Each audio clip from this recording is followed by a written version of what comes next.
Oh, hey, I'm so glad you're here. Welcome to the Efficiency Bitch podcast. I'm your host, Melissa Leone. This podcast is dedicated to all the women out there who are aspiring to have a career while raising a family. And bitch? Well, that's more than a name and even an attitude. We use it as an acronym. It's for bank, inbox, time, connection, and harmony. Each episode is labeled according to the correct topic so that you can efficiently find the topic that you're looking for.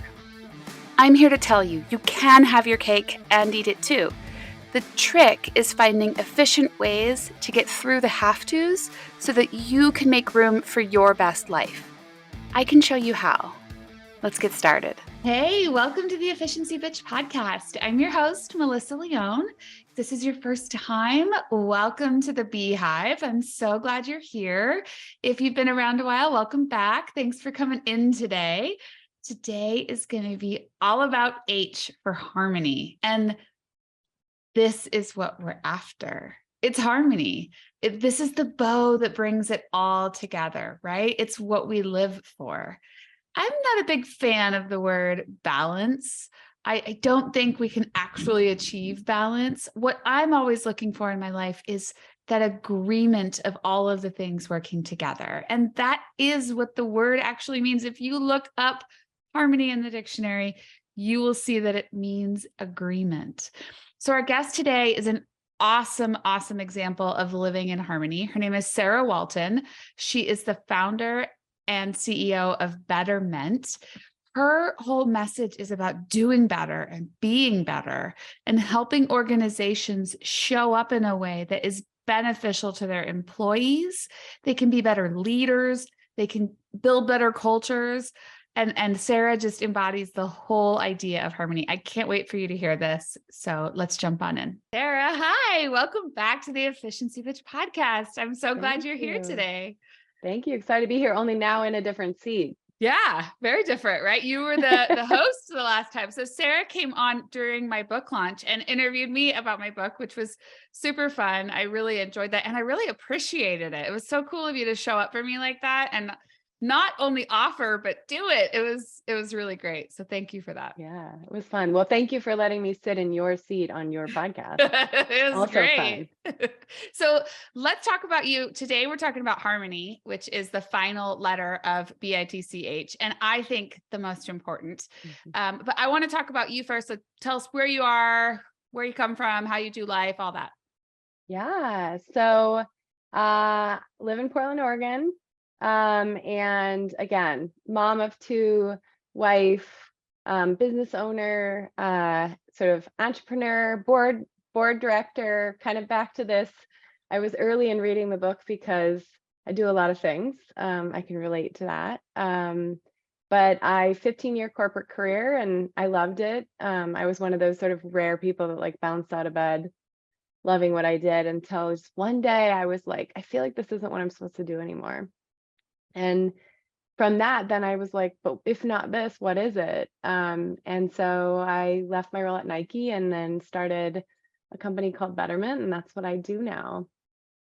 So that's a little bit about Sarah. It's a big shift going from a giant corporation to being an entrepreneur and a very scary one, I would imagine. Can you talk a little bit about those early days and how that started to shift your harmony in your household and in your inside you? Yeah, well, I started bringing up the conversation to my husband probably a year before I actually decided. And I was like, what if I left? And he's like, yes, you should do that.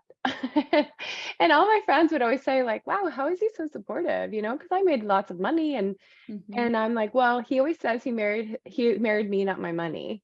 Because we met in college. So it was sort of like back before any of this was sort of real and we've like built it together and sort of grown together. And so having the support of him was like such a sort of blessing early on in the decision process. But then I started talking to mentors at Nike and I got Nike to hire me a coach because I sort of felt like, how do I not know what I want when I help so many people figure out what they want? And through that process, it sort of made me realize that I actually didn't want any of it. I didn't want the roles above me. I I didn't want to stay in the existing role that I was in. And so then I started visioning, what do I want? And when I started doing that, it was really clear that I wanted to be in service to people in a different way.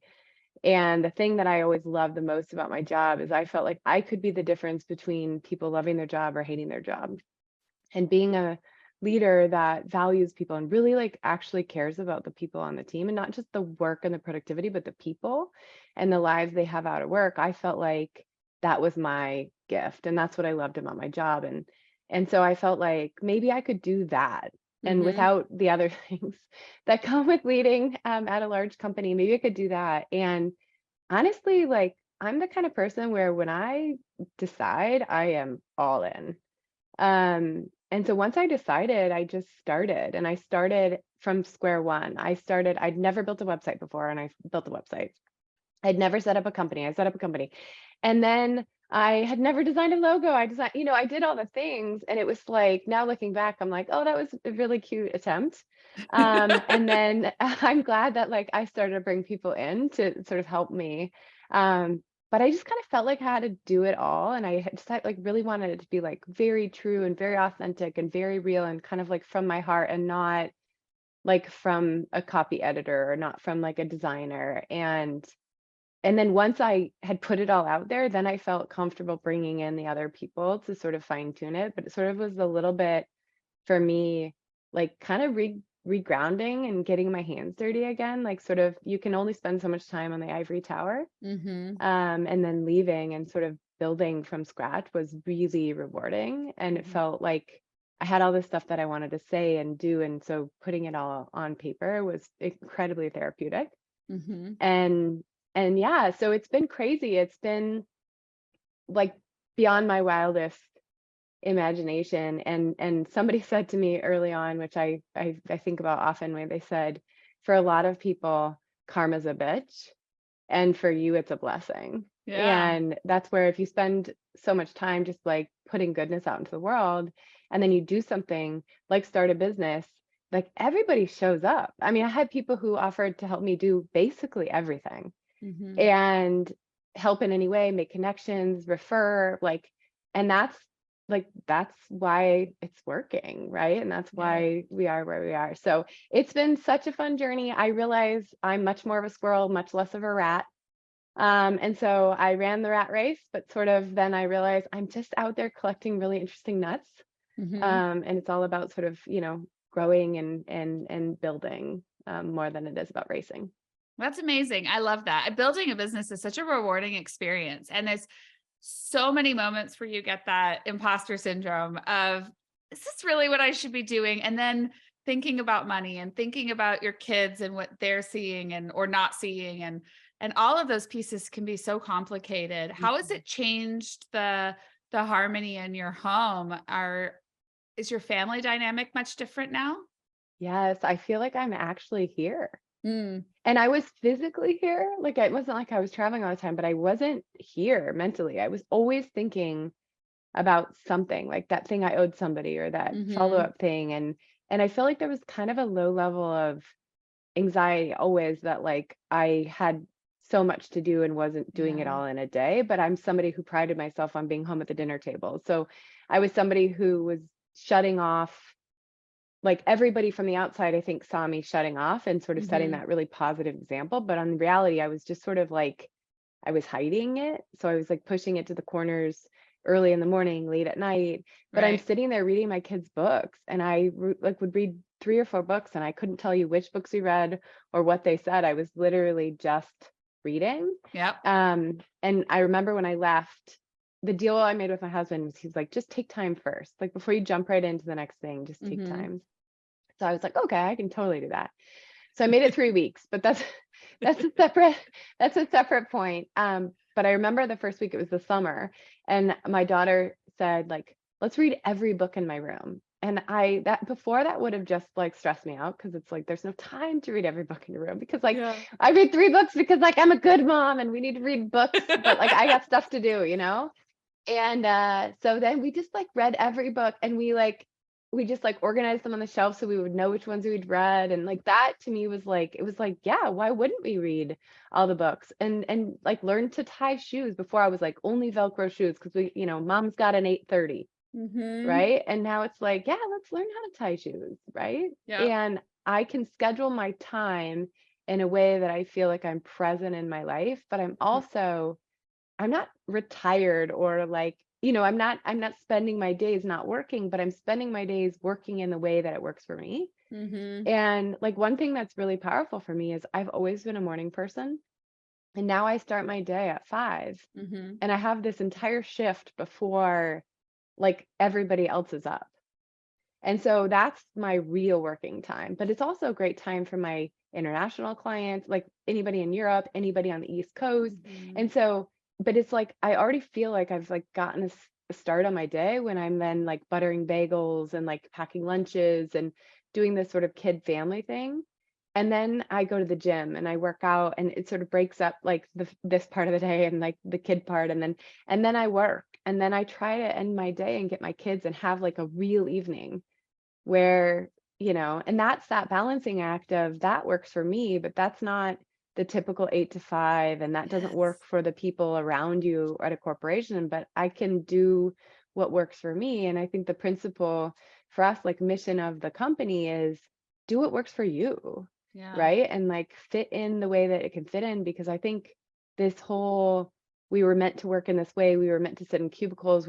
Was like designed where one person in the family worked and the other one did everything else. And that's just, if we want women in the workforce, that just has to change. So I think it's like, we have to think differently about working models and it's not just work from home. It's completely sort of changing our idea of work and work hours and work responsibilities and performance management and the 40-hour work week versus the what do you want to give to me work week. So yeah. Yeah, it's amazing. It sounds like you've found that agreement, right? That piece of harmony that is so important. I've always hated the work-life balance idea. That it never worked for me. I can remember when I was in my former corporate career, this idea of work-life balance was fed to us often, and it was all well-meaning, right? There was never any intention. Actually, they were trying to encourage us to have more of a home life and not just work all the time. But what I heard was these two things should equal each other. So if you're really busy at work, you should be really busy at home, and you should try to make these things as equal as possible, because the work sure as hell wasn't going away. That wasn't going to reduce. And so it just didn't fit for me. I never was able to really find that work-life balance. And I worked from home. I've been working from home since 2013. And I have always wanted to find that piece that made it all click, right? It's not about balancing it. It's about finding a way to make it all agree together and really understanding that component of it. Yeah. And I love this. And I think there's many things I love about your book, but one of them is this, like harmony, because there's a lot of words that start with H that it could have been. Right. And to me, I actually, the definition of harmony being agreement is so powerful, because if I think about balance and I think about literally like in my mind, it's a scale, and like, there's so much fragility in the scale being balanced. Like even just like an ounce on one side, it's out of balance. And so it's like this, just thinking about it gives me anxiety. Right. Whereas like when I think about an agreement, it's like I think about vows, I think about a handshake, I think about a hug, like I think about, and it's like it's so much less fragile. Like it's not like at any moment we're like out of balance and like we have to like teeter. It's like this promise and this sort of like very I don't know, this like physical feeling of like it's not so literal. It's like, does it feel like it works? Because I can't explain to me, everybody I talk to says, God, you sound really busy, right? Like you have all this stuff, like, aren't you busier? And I'm like, no, not at all, because I spend time on stuff that matters. And I don't have the fluff of like the corporate fluff, like the staff meetings and I have work that is meaningful, and I don't do the other stuff. And part of that is I've gotten better at saying no. Part of that is like I just gave myself the permission for the first time in my life when I could have given myself the permission at Nike. Like I was waiting for Nike to give me that permission. And so to me, but like I think about that where I'm like, my life is so much more in harmony, but it's not because every day is so balanced where it's equal parts Sarah at home, family, and Sarah building a business, but it just works. Yeah. And that's where I think about that agreement where it's like, when you make your wedding vows, it's like not every day is perfect, but like if you zoom out, like it's sort of like, are we adhering to the agreement? It's like if the answer is yes, like it works. Yeah, I agree. I love it.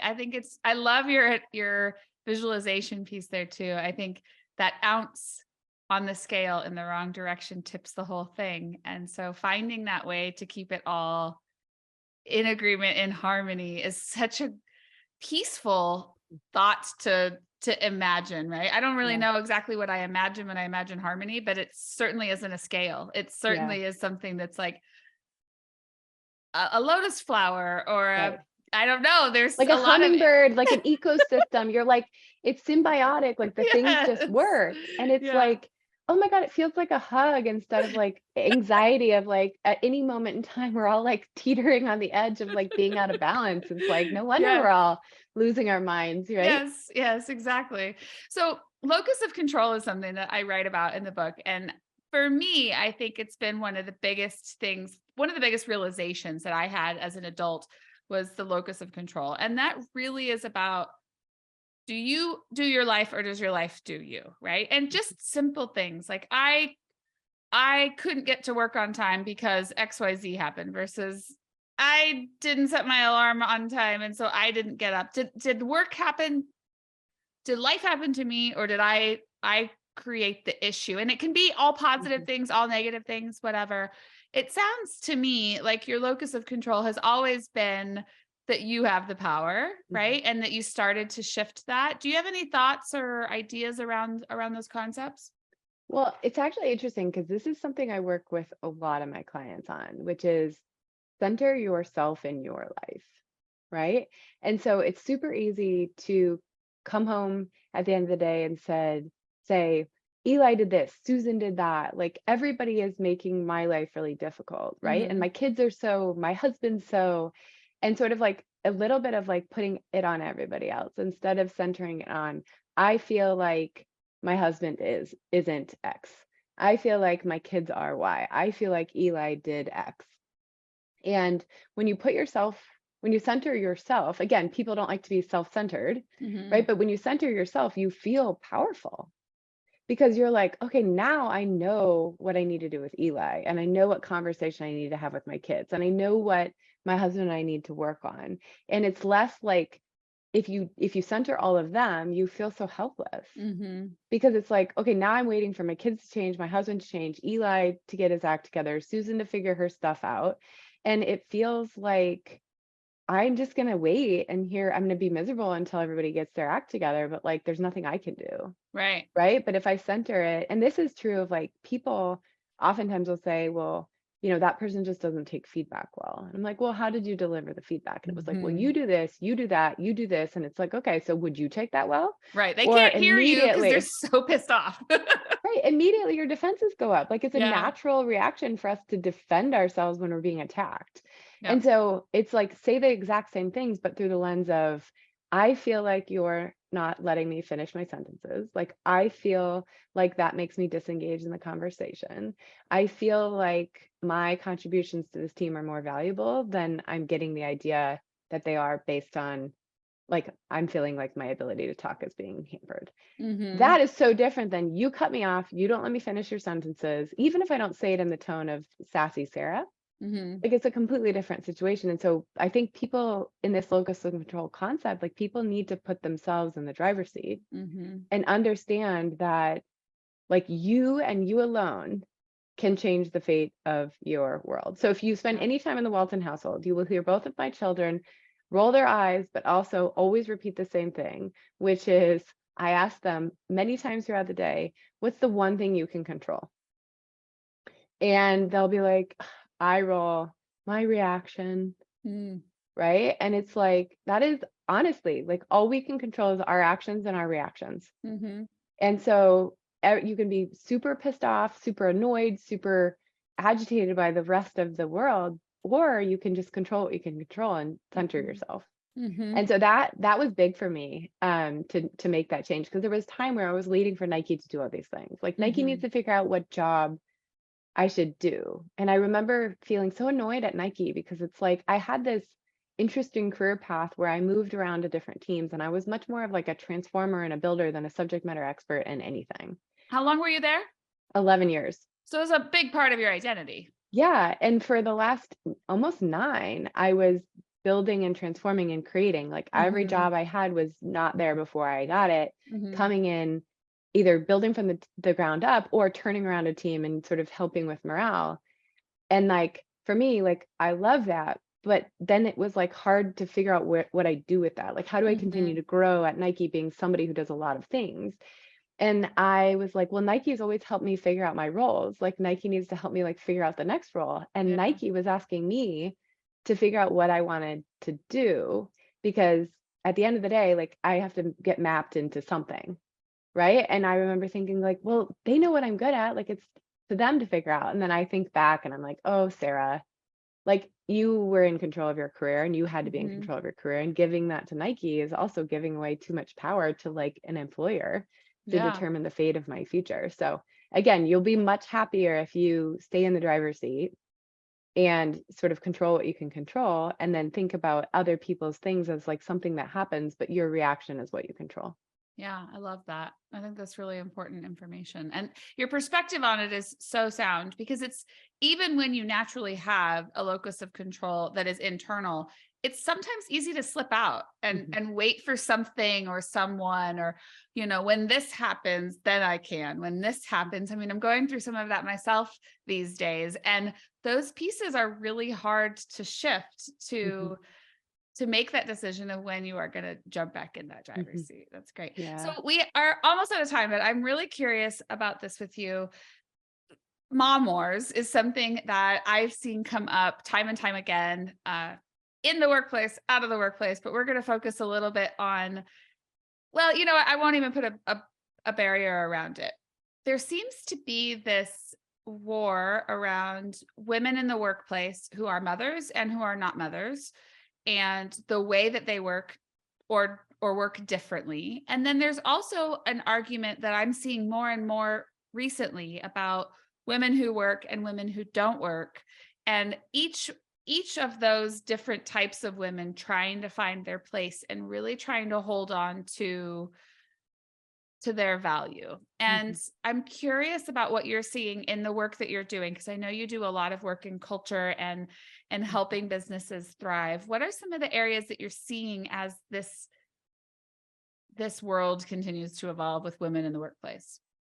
Yeah. So I first of all, I feel like this is a message that was sent from men to sort of divide us, right? It's Mhm. like makes us less sort of powerful if we are like fighting with ourselves instead of sort of teaming up together and sort of taking on the world. Mhm. And it's like for me, it's like I'm very clear with people that there's no such thing as a stay-at-home mom, Mhm. right? Because like find me a woman who has children who stays at home. Like it just doesn't happen because they're the ones that are taking extra volunteer hours at the school, and they're the ones that are volunteering on boards, and they're the ones that when I'm late to pick up and I'm flying in like the crazy mom are like giving my number to the school so I don't get the like, you were late again note. And like they're the ones that are organizing the class field trips and the stuff that like, and that is so critical. And they're also raising the next generation of people. And so there's this like I get really like I get like this when I hear the word stay at home mom, because it's like Mhm. moms don't stay at home. Like that implies they're like on Netflix and like eating ice cream and enjoying Yep. their day. But like if I stay home with children for one day, I'm like everybody who does the child first part of parenting is a hero, Yeah. because it is harder than an office job by 100%. 100. So like I think for me, like the way that I think about it in the culture of the workplace is like I think the like where we were was like trying to get women into the workforce, and we're basically I always say like the office is a man's game and like we've lowered the net. right? So like we've just sort of like been like, oh, you're good as long as you're like showing up because I know you have kid duties. Like there's a little bit of this air of women have this like kind of lower bar, lower ceiling, lower everything, because like really the workplace wasn't designed for us. And I used to like play that up. Like I used to sort of fit with that narrative, and I would stand on stages and I would talk to people about like how I balance it all and like how I work as a mom and how I'm come from this sort of, two-parent working household. And now I'm sort of like, I honestly think we got to like blow it all up and like build it anew. And so it's like, how would you design the workplace if you designed it for people with disabilities, for non-white people, for women, whether they have kids, they don't have kids, whatever? Like you would start from scratch. You would sort of question a lot of the things that exist about the office today. And I think we're somewhere between the people being in love with the old thing, like the thing when everybody used to like have cubicles and water coolers, like is now we've like glamorized it. Like, remember when we all used to spend 45 minutes commuting and we used to sit in a cubicle? Like, we should go back to that, right? And then you have like, I think this new generation of companies that's like being built right now that's like, no, like none of that. Like the fact that we're even like thinking about romanticizing the office is like, it never worked for people like us. Like it never worked for kids are sick and you're scrambling and you're figuring out. And then, okay, so then now you can work remotely, but like working remotely, like how do you build culture? How do you build connection? How do you get sponsors and mentors? And again, you can do that all not in an office, but it has to be designed around that, not because we couldn't go to the office, we built this new way of working. And we're kind of like in purgatory a little bit. And I think there's a whole set of companies over here that are building, and I'm super excited to see.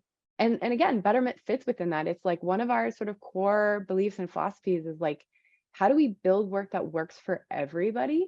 Because like this whole idea that like work sucks and it's just like something we have to do until we retire is sort of a really sad way to live our lives. And like, if we like say, like, what would it take to design work that doesn't suck?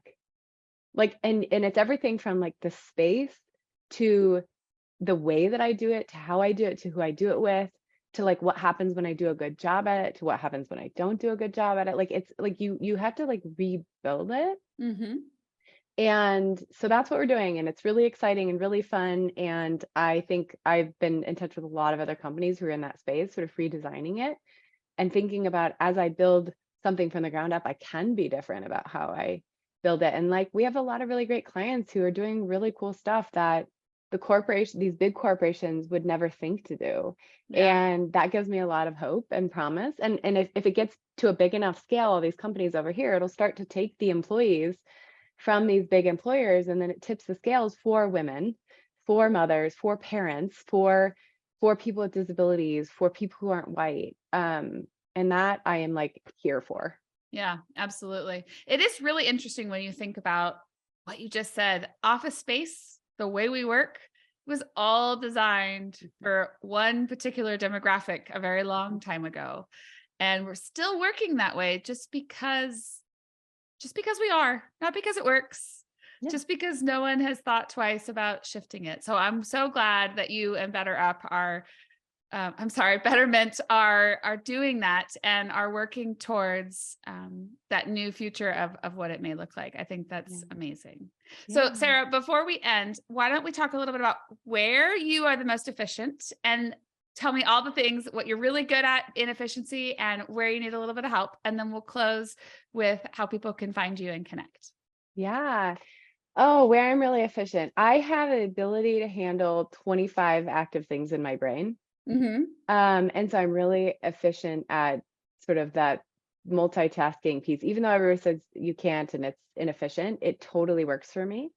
And I have a to-do list system that's sort of like every day I sit down and I say like, what must I do?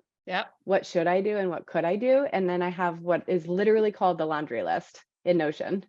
That's like everything else. And so that really helps me take that, like, I have 1,000 things going on and I kind of like thrive in the chaos, but actually helps me really carve out what I need to get done within the day, and helps me feel like at the end of the day, like I actually crushed my day, even if I did 2 things, because they were the only 2 things I had to do that day. Yep. And then I went for a really long walk. I called my mom. I worked out. I had a long lunch. And that was me enjoying life. But I did the things that I had to do. And so I don't have to feel like, oh, the laundry list is weighing on me. And where I will always be something that I'm working on is the saying no. So Mm-hmm. I love everybody. I love everything. And I just had my 38th birthday, and in the card from my husband, who's, husband of 17 years, says, "I'm so glad that I get you all to myself." And I like started laughing because I'm like, do you have me all to yourself, or do you feel like you share me with like the neighborhood? Because I plan all this stuff, and the like job that I have, and my business partner, and Yeah. all of my friends, because I come with many, many friends. So we had a good laugh about that, because I'm like, I'm glad you feel like you have me all to yourself, because sometimes I feel like I'm rented out to everybody. Yeah. So sort of saying no, staying focused, which I've gotten much better at, but it will always be something on my ways to get more efficient in my life, is sort of making sure that I'm doubling down on my values and saying no to the stuff that doesn't matter. Oh, I can relate to that 100%. I say yes to a lot of things because I'm interested in a lot of things, Right. and a lot of things are really fun, but sometimes it's okay to say yes and then change your mind, Mhm. or when the season has passed, right? Those things You might be a squirrel too, Melissa. yeah, Out there collecting interesting things and sort of storing them up for a different day. That's very squirrel-like. I like it. I'll take it all day. I'd rather be a squirrel than a rat anyway, I think. For sure. But I guess you're a bee. I More than am that anything, you're a bee. 100%. Yeah. Absolutely a bee. Sarah, why don't you share where people can connect with you, how we can continue the conversation? Yeah. So LinkedIn, Sarah Walton, also Betterment. It's spelled Bettermeant. Betterment.co is our website. And yeah, like I said, I love all things and all people. So please do reach out. Awesome. And there's some really great content you're putting out on LinkedIn. So I would really encourage everyone to go check that out. You always have such thought-provoking messages and things to offer. So thank you for Thank sharing them you. here and for all the Yes. work you're doing out in the world. You too. Thanks for having me. So much for joining us today. I'm so glad that you came. I hope you enjoyed that episode as much as I did. Please be sure that you are following us on, well, whatever podcast platform you're listening to. Make sure that check is marked and you are following us. And always come on over to Instagram at EfficiencyBee. You can continue the conversation there.